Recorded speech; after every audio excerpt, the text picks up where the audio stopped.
말씀 보겠습니다. 우리는 지난주에 예루살렘으로 돌아오는 다윗을 보았습니다. 극적인 하나님의 은혜였습니다. 쫓겨난 왕이 다시 왕으로 돌아온다. 이거는 정말 하나님의 놀라운 섭리죠. 근데 문제는 무엇인가?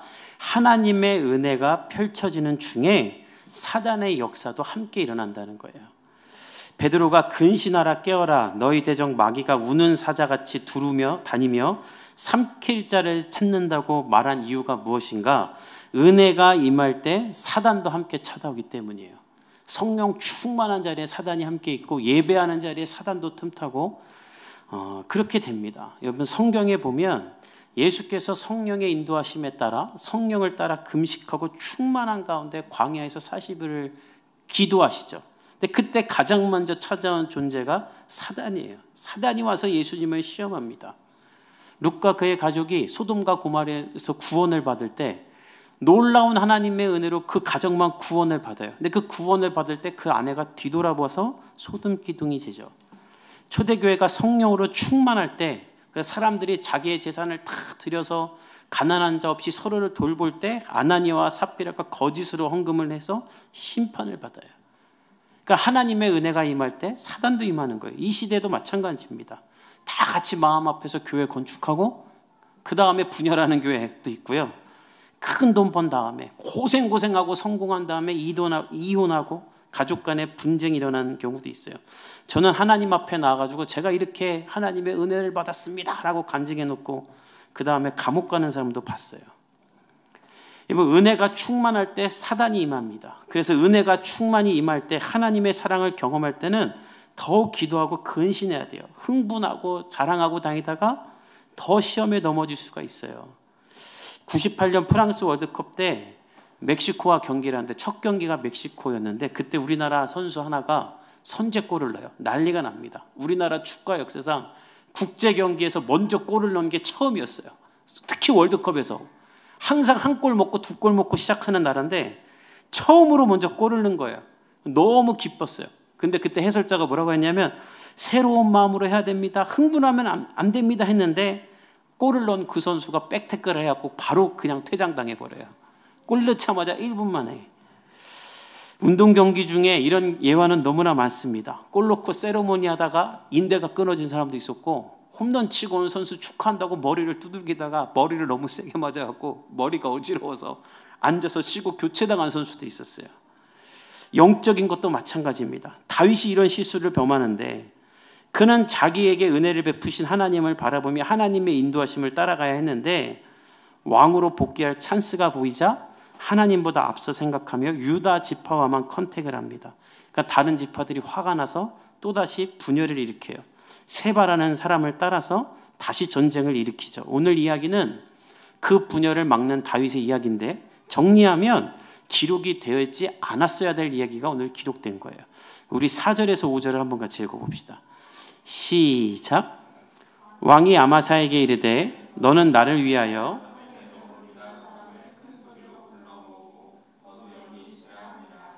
아마사가 유다 사람을 모으러 가더니 왕이 정한 기일에 지체된지라.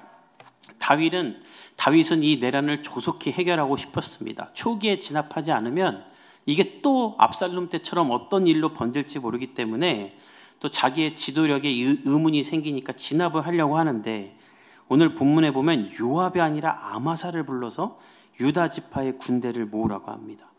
왜 요압이 아니라 아마사일까? 오늘 이야기를 잘 이해하려면 오늘 등장인물 다윗, 요압, 아비새, 아마사 이 네 사람에 대한 관계를 좀 알아야 되는데 이름도 헷갈리고 다 헷갈리기 때문에 표를 하나 만들어 왔어요. 우리 한번 같이 보면서 이야기해 봅시다. 여러 번 설명한 것도 있지만 오늘 나오는 등장인물 세 사람은 다 다윗의 조카예요. 근데 엄마가 달라요. 다윗에게는 수류아라는 누이, 아비가이라는 누이가 있었어요. 뭐 여동생인지 누나인지는 모르겠어요. 두 명의 그 자매가 있었는데 요압과 아비새는 수류아의 아들이죠. 이 두 사람은 다윗을 오랫동안 따라다닌 사람이에요. 아사일이라는 동생도 있었는데 그 사람은 죽었죠. 근데 이 수류아의 아들들은 능력이 있어요. 전쟁에 나가서 지지도 않아요. 근데 문제는 뭔가 통제가 안 돼. 다윗을 위해 사는데 자기들 멋대로 살아요. 그 반대로 아마사는 어떤 존재인가? 이 사람은 다른 누이 아비가일의 그 아들인데, 이 사람은 압살롬의 편에 서갖고 유다의 군대 사령관이 돼서 다윗을 공격했던 사람이에요. 이 사람은 말은 잘 들어요. 근데 문제는 뭐냐면 이 사람은 능력이 없어요. 그러니까 말 안 듣는데 능력 있는 조카 둘, 말은 잘 듣는데 능력 없는, 좀 맨날 넘어지는 아마사, 이 네 사람이 오늘 나오는데, 다윗이 이스라엘의 왕으로 보기한 다음에 무슨 생각을 했냐면, 요압은 능력은 있는데 내 말을 안 들어요. 내 아들 압살롬까지 죽이는 사람이에요. 그러니까 다윗은 무슨 생각이 하냐면, 이제 요압은 내 통제 밖에 있을 뿐만 아니라 나를 죽일 수도 있는 존재구나, 내가 이 요압을 견제해야겠다라고 생각하고 다른 누이의 아들인 아마사를 군사령관으로 세웁니다. 이 친구는 나에게 한번 잘못했기 때문에 내가 군사령관으로 세워주면 나를 잘 따를 것이라고 여긴 거예요. 그래서 요압을 자천시키고 군사령관으로 세운 다음에 이야기합니다. 야, 반란을 진압해야 되니까 3일 안에 너희 군대를 소집해라. 근데 오늘 본문에 보면 소집을 못해요. 사람들이 안 와요. 아마사가 유다 군대야 모여라, 근데 안 와요. 왜 안 오는가? 불과 며칠 전에 다윗과 요압과 군대와 전쟁할 때 아마사는 아무 작전이 없었어요. 이스라엘의 온 병사를 모아놓고 그냥 싸워라 하니까 2만 명이 죽고 압살롬도 죽었어요. 그걸 다 봤던 유다의 병사들은 야, 아마사 따라 나갔다는 죽을 수도 있다, 아마 오히려 타령했을 겁니다. 그러니까 안 모아져요. 다윗은 여기서 당황을 합니다. 반란은 일어났는데 요압을 쓰자니 얘는 내 말을 안 듣고, 아마사를 쓰자니 얘는 또 능력이 없네. 이거 어떻게 해야 되나? 이게 다윗의 딜레마였어요. 근데 이것은 다윗의 딜레마일 뿐만이 아니라 이 시대를 살아가는 모든 사람들의 딜레마입니다. 지난주에 한 기업가의 강의를 들었는데 그 사람이 이런 말 하더군요. 모든 CEO들의 공통된 고민이 있다면 능력 있는 사람을 쓸 것인가, 관계가 좋은 사람을 쓸 것인가 이다. 오늘 성경 본문으로 얘기하면 전부 다 요압 아니면 아마사라는 거예요. 전 여러분이 요압이나 아마사가 아니라 능력도 있고 태도도 좋은 사람, 요셉과 다니엘 같은 사람 되기를 예수님의 이름으로 축복합니다. 이번 과거에는 실력만 좋으면 됐다 그랬어요. 근데 지금은 아닙니다. 실력은 있는데 제멋도 있는 사람, 조금만 괜찮은 사람 나오면 바로 제껴버립니다. 저는 여러분이 이 시대 가운데 실력도 있고 능력도 되는 하나님의 사람이 되기를 놓고 기도하고 하나님 앞에 나가길 바랍니다. 왜냐하면 그것이 이 마지막 때에 하나님이 원하시는 기도이기 때문이에요. 여러분들이 알고 있는 것처럼 이 시대는 악의 끝으로 가고 있습니다. 자연재해, 지구온난화뿐만 아니라요, 죄가 하늘 끝까지 닿았어요. 오늘 주보에도 실었는데 2년 전인가요? 우리나라의 한 대학의 모두의 화장실이라고 해서 남자 화장실도 여자 화장실도 아닌, 나는 남자도 여자도 아니다라는 사람들 쓰라고 하는 화장실 하나 대학가에 만들었었죠. 뭐 뉴스에 다 나왔습니다. 난리가 났었어요. 그런데 지금 인천에 있는 초중고에서 이런 화장실을 만들겠다라고 어떤 한 단체가 제안을 했다고 합니다. 동성애자들이 판을 치는 세상이 되는 거예요. 어렸을 때부터 이제 저 화장실은 뭐야? 남자도 여자도 아닌 애들이 이용할 수 있는 거야. 학자들은 그런 화장실이 생기는 순간 아이들이 엄청난 범죄와 폭력에 노출될 수 있다고 합니다. 근데 그런 걸 만드는 거예요. 마약과 도박으로 중독된 사람, 자신을 이익을 위해 양심을 파는 사람들이 넘쳐나는데 더 큰 문제는 뭐냐면 과거에는 이런 죄를 저지르면 죄를 저지른 사람들이 내가 이러면 안 되라는 양심의 가책이라는 게 적어도 있었어요. 근데 지금 이게 없어졌어요. 사람들이 악해져서 죄에 대한 인식이 없을 뿐만 아니라 법도 아예 그냥 다 바꿔서 죄가 아닌 걸로 만들고 있어요. 전 세계가 마약에 빠져 있어요. 지난주에 북한에서도 마약에 빠져서 엄청난 일이 일어나서 지금 뭐 사형에 처한다 이런 말도 있습니다. 여러분, 전 세계가 사단의 술수 아래 모든 죄가 아닌 것으로 만들고 있어요. 이게 왜 위험하냐면 더 이상 죄가 없는 세상을 만들므로 말미암아 사단은 무엇을 원하냐면 복음이 필요 없는 세상을 만들고 있는 거예요. 뭐 복음이란 게 무엇입니까? 죄인을 위한 거예요. 그래서 사도 바울은 우리에게 복음을 가르칠 때, 예수 그리스도를 가르칠 때 로마서에 모든 사람이 죄를 범하였다라고 말하며 우리가 왜 죄인인지를 설명해요. 그래야 예수 그리스도의 복음이 나에게 위대한 가치를 알게 되기 때문이죠. 근데 사단은 죄인이 없다고 말하면서 복음도 필요 없는 것으로 만드는 거예요. 사람들에게 말합니다. 야, 너 죄인이야. 내가 왜 죄인이냐? 마약도 죄가 아니고 동성애도 죄가 아닌데 내가 무슨 죄를 저질렀어? 그러니까 예수가 필요 없게 만드는 거예요. 그래서 사람들에게 너 예수님이 널 위해 죽으셨어. 너의 죄를 소멸하기 위해 죽으셨어. 그러면 내가 죄가 없는데 날 위해 왜 죽었어? 개소리 하지 마라. 야 목사 너나 죄 짓지 말아라. 교회나 깨끗해져라. 이렇게 말하면서 복음도 교회도 필요 없는 세상으로 만들고 있어요. 그래서 이 세상 가운데 복음을 전할 수 있는 방법이 과연 있는가? 저는 딱 한 가지 방법이 남았다고 생각하는데 그것은 바로 여러분들이 요셉처럼 다니엘처럼 하나님의 사람이 되어서 이 세상 가운데 하나님을 증명하는 것밖에 안 남았다고 저는 생각합니다. 여러분 절대 고지론을 말하는 것이 아니에요. 여러분들이 하나님의 사람으로서 이 세상 가운데 정직과 거룩, 실력과 인성을 겸비한 사람이 되면 하나님이 여러분을 통해 일하시고 증명하실 것이기에 그것이 곧 하나님의 나라를 위한 일이 된다는 거예요. 여러분들이 그런 사람이 되기를 예수님의 이름으로 간절히 축복합니다. 아멘. 존 파이퍼 목사님이 이렇게 말씀하세요. 하나님은 자신의 영광을 위해서 일하신다. 여러분 자신의 영광을 위해 일하시는 하나님이 하나님 저를 사용해서 하나님을 이 땅 가운데 증명해 주십시오라고 하는 기도를 왜 듣지 않으시겠습니까? 하나님 분명히 그렇게 들으실 줄 믿습니다. 문제는 다윗에게는 지금 이런 사람이 없는 거예요. 실력도 있고 인성도 있는 사람. 더 나아가 하나님의 사람도 없어요. 그리고 자기도 하나님의 사람이 아니에요. 그러니까 또 다른 사람을 찾아요. 요압도 아마사도 아닌 다른 사람. 우리 6절에서 7절을 읽어봅시다.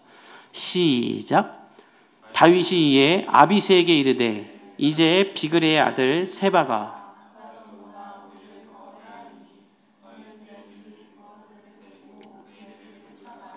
그가 견고한 성읍에 들어가 우리들을 피할까 염려하노라 하매 요압을 따르는 자들과 그렛 사람들과 블렛 사람들과 모든 용사들이 다 아비새를 따라 비그레의 아들 세바를 뒤쫓으려고 예루살렘에서 나와.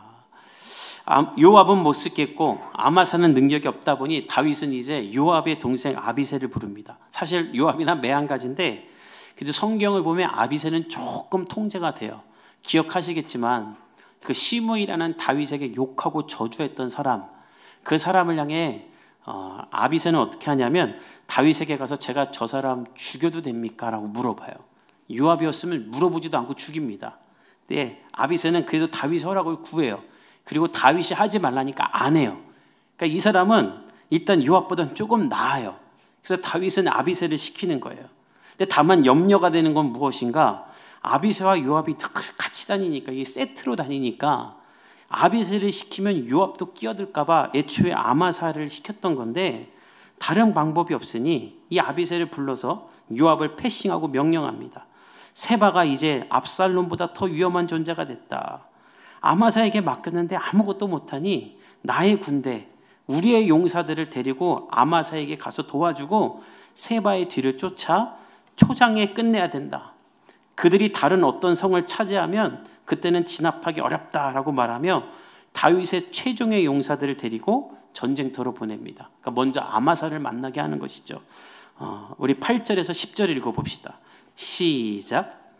기브온 큰 바위 곁에 이름에 아마사가 맞으러 오니 그때 요압이 군복을 입고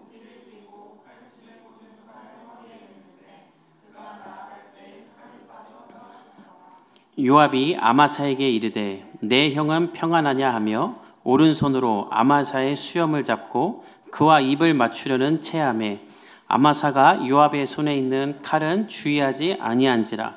요압이 칼로 그의 배를 찌르매 그의 창자가 땅에 쏟아지니 그를 다시 치지 아니하여도 죽으니라. 요압과 그의 동생 아비새가 비그리의 아들 세바를 뒤쫓을세. 아비새가 다윗의 군대를 데리고 전장으로 나가니 아마사가 반기고 나옵니다. 얼마나 좋겠어요. 내 능력밖에 하느라 지금 이도저도 안 되는데 다윗의 최종의 부대와 사촌 동생들이 온 거예요. 근데 좀 두려워는 했을 거예요. 왜냐하면 얼마 전까지만 해도 서로 전쟁했었고 또 내가 요압의 그 자리를 요압을 좌천시키고 군사령관을 뺏었으니 저 괴팍한 요압이 어떻게 할지 모르잖아요. 그런데 오늘 본문에 보면 요압이 안심하라면서 칼집만 차고 칼은 내려놓고 가는 거예요. 나 너 죽일 생각 없다는 걸 보여주는 거죠. 그러니까 아마서도 반가웠을 거예요. 그리고 요압이 와서 형님 평안하십니까 하고 깍듯하게 인사를 하니까 아마사도 이렇게 안심을 하고 서로 포옹을 하고 입을 맞추려고 합니다. 근데 그때 요압이 어떻게 하는가? 칼집에 있던 이렇게 장칼은 버려두고, 이렇게 이런 용사들은 보통 단검을 하나 이렇게 갖고 있잖아요. 우리 영화 봐도 그렇잖아요. 그 가슴 속에 숨겨놨던 단검을 꺼내서 입을 맞추는 척하면서 아마사의 배를 가르는데, 오늘 본문에 보면 창자가 쏟아져 나올 정도로 배를 완전히 갈라버린 거예요. 우리 11절에서 13절 읽어봅시다. 시작. 요압의 청년 중 하나가 아마사 곁에 서서 이르되 요압을 좋아하는 자가 누구이며 요압을 따라 다윗을 위하는 자가 누구냐 하니 아마사가 길 가운데 피 속에 놓여 있는지라. 그 청년이 모든 백성이 서 있는 것을 보고 아마사를 큰 길에서부터 밭으로 옮겼으나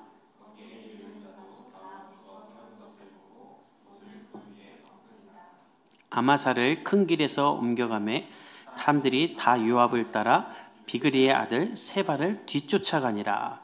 요압이 아마사를 죽이자 요압의 무기를 든 청년이 큰 소리로 말합니다. 요압을 좋아하는 사람, 요압을 따라 다윗을 위하는 사람이 누구냐? 이게 무슨 말이냐면 지금 요압이 사고 친 거잖아요. 군사령관을 죽인 거예요.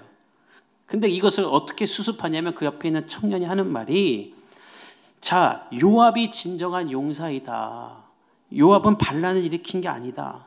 요압은 다윗을 위하는 사람이다. 지금 이 무능력자의 시패자인 아마스를 따라가면 우리가 이 반란을 제압할 수 있겠느냐? 요압이라면 가능하다. 요압이 정말 다윗을 위해서 이 사람을 죽인 것이다. 이렇게 합리화하는 거예요. 그러면서 군사령관의 배를 갈라놓고 그걸 보여주면서 사람들에게 말하는 거예요. 말이 권유지, 이건 협박입니다. 그리고서 사람들은 요압을 따라가요. 왜냐하면 이 무능한 사람 따라가서 죽느니 좀 괴팍해도 요압 따라가서 전쟁에 이기고 사는 게 낫잖아요. 그렇게 해서 사람들은 다 요압을 따라 세바를 쫓아가고, 요압은 스스로 군사령관이 됩니다. 다윗이 이 사람 군사령관 안 시키려고 아마사에게 넘기고 아비사에게 넘기는데 요압은 죽여버리고 자기가 군사령관이 되는 거예요. 저는 오늘 이 본문을 한 주간 묵상하면서 요압은 왜 이렇게 되었을까? 어떻게 사람이 이럴 수가 있을까? 요압도 하나님 믿는 사람이거든요. 근데 어떻게 이렇게 막무가내로 살까? 가만히 묵상해 보니까 이 전부 다 다윗에게 배운 거더라고요. 이 하나도 빠짐없이 다윗에게 배운 거예요. 기억하시겠지만 다윗이 밧세바를 범하고 임신을 시키잖아요. 그래서 그 덮으려고 그 밧세바의 아내 남편을 부르잖아요. 그래도 오늘 쉬어라 하면서 밧세바와 어떻게든 동침을 하게 하려고 합니다. 내 아들이 아닌 걸로 만들기 위해. 근데 우리아가 거절을 계속하니까 어떻게 해요? 우리아를 전쟁터 한가운데로 보내서 혼자 죽게 만들라는 명령을 내리죠. 그 명령을 누구한테 내냐면 요압에게 내렸어요. 그러니까 요압이 그 명령을 한 실행자예요. 이거 그거 하면서 안 배웠겠습니까? 아, 다윗은 자신의 잘못을 돕기 위해 왕이 유지하기 위해서는 이렇게 무지막지한 것도 다 하는구나. 하나님이 기름 부으신 사람은 이런 권한도 있나 보다. 뭐 그렇게 생각하지 않았겠습니까? 물론 곳곳에서 보면 다윗에게 반기를 들 때도 있어요. 그러나 욕하면서 배운다고 항의하면서 따지면서 또 배운 거예요. 저는 어쩌면 다윗이 요압을 못마땅해 하는 이유는 자기 닮았기 때문이 아닌가 하는 생각도 듭니다. 성경을 계속해서 우리가 보고 있지만 지금 다윗 옆에는 더 이상 사무엘과 요나단 같은 사람이 없어요. 왜 다윗 옆에는 모세 옆에 있었던 여호수아, 아브라함 옆에 있었던 엘리에셀 같은 사람이 없을까 보면, 하나님을 먼저 떠난 다윗이 자기 주변의 사람들을 다 그렇게 만들었던 거예요. 다윗이 세상에 물들어 있기 때문에 주변에 있는 모든 사람들도 그렇게 만들었던 거예요. 여러분 보십시오. 예수님 잘 믿는 사람 옆에 예수 안 믿는 사람이 오면 예수 믿게 됩니다. 예수를 어둥통통하게 이상하게 믿으면 그 사람이 예수를 안 믿게 돼요. 여러분 결혼했을 때도 보세요. 철저하게 예수를 믿으면 예수 안 믿던 사람도 예수 믿게 돼요. 이게 쫓아가는 거예요. 왜? 인간은 영향을 받는 존재이기 때문에. 왜 인간을 연약한 존재라고 하는가? 우리는 영향을 받아요. 날씨가 좋으면 기분 좋고 날씨가 나쁘면 기분 나쁘고 뼈도 쑤시고, 사람들이 하는 말, 눈에 본 거 다 영향받고, 심지어 알지도 못하는 사람이 한마디 한 것 같고도 기분이 나빠요. 그래서 연약하다고 하는 거예요. 외부로부터 오는 것으로 나를 지켜내지 못하기 때문에, 또 지키지 못한 것을 괴로워하기 때문에. 요즘 서점에 가보십시오. 베스트셀러의 책들이 다 마음 다스리기, 마음 단단히 하는 법, 미움받을 용기, 휘둘리지 않기, 다 이런 책이에요. TV를 보면 요즘처럼 정신과 의사들이 많이 나와서 상담해 주는 때가 없어요. 사람들이 다 휘둘리는 게 힘든 거예요. 근데 여러분 그런 책들 보고 그렇게 상담받으면 그럼 우리가 온전해질 수 있는가? 도움은 됩니다. 근데 여러분 모든 정신과 의사들 상담하는 사람들이 뭐라고 하는지 아세요? 해결은 안 된다 그래요. 어떻게 사람의 말로 사람이 해결될 수 있겠어요? 여러분 외부로부터 오는 것에 영향을 받지 않으려면 외부로부터 영향을 받지 않는 존재를 잡아야 됩니다. 그 어떤 것에도 영향을 받지 않는 존재가 내 안에 있어야 돼요. 세상에는 없어요. 그러나 우리에게는 있는데 그분이 바로 예수 그리스도이신 줄 믿습니다. 데이빗 A. 시멘즈는 이렇게 말합니다. 인류 역사상 온전한 정신으로 살았던 사람은 예수 그리스도 한 분밖에 없다. 그러니까 이 예수를 붙잡지 않으면 우리는 흔들릴 수밖에 없어요. 예수님은 몸이 찢기고 두 손에 못이 박히고 그때에도 자신의 정체성과 목적을 잃지 않았어요. 죽음과 고통, 배반과 배신, 조롱과 멸시와 핍박에도 그 누구에도 영향을 받지 않고 그 순간에도 예수님은 온 세상을 구원하신 전능하신 분이세요. 그 예수님으로만 나를 채울 때 외부의 영향을 받지 않고 하나님만 바라보며 살았던 요셉과 다니엘처럼 살 수 있었던 거예요. 여러분 요셉과 다니엘을 묵상해 보십시오. 이 사람들 정말 놀라워요. 노예로 팔려가고 포로로 끌려가고 모함당하고 감옥 가고 사자굴에 가도 다른 것에 의해 요동하지 않아요. 왜냐하면 성경의 그 근거가 딱 하나예요. 하나님이 그들과 동행해 딱 하나님을 믿었다. 어떤 것에도 영향받지 않는 하나님이 붙잡고 있을 때 우리는 이 세상의 다른 것에 미혹되지 않을 수 있는 겁니다. 저는 여러분들이 그 예수님에게 하나님에게 뿌리내리는 사람이 되기를 간절히 축복합니다. 돌아오는 한 주 그 예수님께 뿌리내리기 위해 하루 10번이라도 십자가를 생각하고 10분이라도 기도하고 큰 소리로 하나님을 찬송하세요. 절대 어떤 것에 의해서 고개 숙이고 우울하게 살지 마세요. 바뀌지 않는 환경 때문에 이렇게 좌절하지도 마세요. 예수님으로부터 영양분을 받으세요. 그러면 모든 상황과 지혜를 이겨낼 용기를 얻습니다. 제가 지난주에 한 공간에 대한 강의를 들었는데 최근에 뇌과학자들이 이렇게 연구를 했는데 이 공간이 우리의 뇌에 어떤 영향을 주며 어떻게 삶을 바꾸는가에 대한 연구했는데 집에 대해서 이야기하면서 집에 창문이 있고 창문 밖으로 나무가 보이는가 건물이 보이는가, 집 천장이 높은가 낮은가, 집이 좁은가 넓은가에 따라 아이들의 뇌가 달라진대요. 그래서 집을 고를 때는 그런 걸 잘 보래요. 다 듣고 나니 우리 집은 정말 최악의 집이었어요. 집도 좁고 천장도 제가 이렇게 손들면 닿아요. 그리고 긴 면은 옆집이랑 다 가까이 있어서 해도 안 들어오고 창문 방에 2개인데 열면 4차선, 8차선 도로가 있어갖고 먼지만 들어오고 최악의 집이에요. 그럼 제가 그 집에 살면서 불행하다고 여기고 우울함 영향을 받는가? 아닙니다. 저는 이 안 좋은 조건을 최상의 조건으로 만들고자 아이들 유치원 끝나면 매일 집에 뒤에 뒷산에 올라가요. 매일 올라가요. 거의. 얼마나 시원한지. 거기는 한여름에도 시원해요. 거기서 애들이랑 산책하고 뛰어놀고 김밥도 먹고 얼마나 자주 갔던지 우리 성현이는 그 망우산을 뛰어서 올라가요. 지나가는 할머니 할아버지들이 다 보고 이런 애가 있냐고 그래요. 제가 뛰다 힘들면 아빠 뛰라고 저를 뒤에서 밀어줘요. 4살짜리가. 그리고 집에 오면 힘들어서 요즘 바로바로 자요. 얼마나 좋은지 몰라요. 9시면 다 자버리니까 힘들어서. 아이들이 행복하다 그러고요. 제 아내도 행복하다 그래요. 여러분, 제가 어떻게든 좋게 해석하려고 그냥 설교하려고 하는 말이 아니라 정말 예수가 있으면 모든 조건의 영향을 예수로 제약할 수 있어요. 저희 아내랑 그런 말 합니다. 아파트에 살면서 맨날 똑같은 놀이터에서 맨날 똑같이 놀게 하는 것보다 우리가 더 좋은 거 주는 거 아니겠냐. 여러분, 없는 것으로 인해 더 좋은 것을 찾을 수 있고 부족한 것으로 인해 가능성을 만들 수 있어요. 예수님이 내 안에 있으면 그게 보입니다. 그러나 예수가 없으면 다 갖고 있어도 흔들리는 거예요. 전 여러분이 예배를 통해 나는 예수님께만 영향을 받겠습니다라고 결단하기를 간절히 축복합니다. 그러기 위해서 해야 될 것이 하나 있는데 예수님보다 여러분에게 더 영향을 주는 존재가 있는지를 분별하고 그 사람을 제거하길 바랍니다. 오해하지 마세요. 뭐 완전히 없애라는 게 아니에요. 멀리라는 게 아니에요. 하나님보다 더 영향을 주는 것을 여러분이 경계하라는 거예요. 남편일 수도 있고 아내일 수도 있고 심지어 목사인 저일 수도 있어요. 그리고 돈일 수도 있어요. 여러분, 그것으로 하나님을 가리지 않기 바랍니다. 하나님은 여러분에게 직접 말하고 싶어 하신 하나님이세요. 그 하나님 앞에 성경책 하나 들고 나아가서 하나님의 음성을 들으세요. 이번 주 큐티에 하나님이 엘리야를 부르시는 거 보셨습니까? 엘리야가 할 일이 남았는데 부르세요, 그냥. 그러니까 엘리사가 어떻게 해야 될지 몰라요. 하나님이 왜 엘리야가 할 일이 남았는데도 부르는가?